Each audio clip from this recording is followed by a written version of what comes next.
നമുക്ക് ജനങ്ങളുടെ പ്രവർത്തിക്കാൻ ജയിക്കണമെന്നുണ്ടോ? അത് ഇന്നലെ വീട്ടിൽ വന്നിരുന്നല്ലോ, കണ്ടില്ലല്ലോ. ചേട്ടാ ഇയാളെ പാർട്ടിയല്ലേ, ന്യായീകരിക്കാനുണ്ടാവും. മെമ്പറെ, മനുവിന്റെ അമ്മയുടെ ഓപ്പറേഷൻ അല്ലേ, പൈസ ശരിയായോ? ചേട്ടാ ഒന്ന് വേഗത്തിൽ നോക്കണേ, 4 ദിവസമുള്ള അമ്മയുടെ ഓപ്പറേഷൻ. ഞാൻ പറഞ്ഞത് സത്യമല്ലേ? ഡോക്ടർ പറഞ്ഞത് സജാവും കേട്ടതല്ലേ? ക്യാഷ് കുറച്ച് റെഡി ആയിട്ടുണ്ടേ, അത് തരാനാണ് നിന്നെ ഇപ്പൊ വിളിച്ചത് ഞാൻ.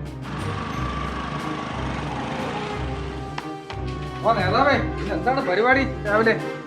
എത്ര പ്രമുഖർ തോറ്റം വന്നാണ് പിന്നെയാണോ ഇനി മെമ്പറിലേ ഉള്ള ഒരു പ്രതീക്ഷ, എന്തെങ്കിലും ഒന്ന് ചെയ്ത് കൊടുക്കും മെമ്പറെ. ഇവിടെ തന്നെ വരാൻ പറഞ്ഞു. ഇവിടെയാണ് വരാൻ പറഞ്ഞത്. അതുകൊണ്ട് എന്താവാൻ, നമുക്കൂടെ ശ്രമിക്കാം. ഏറ്റുപോയതല്ലേ.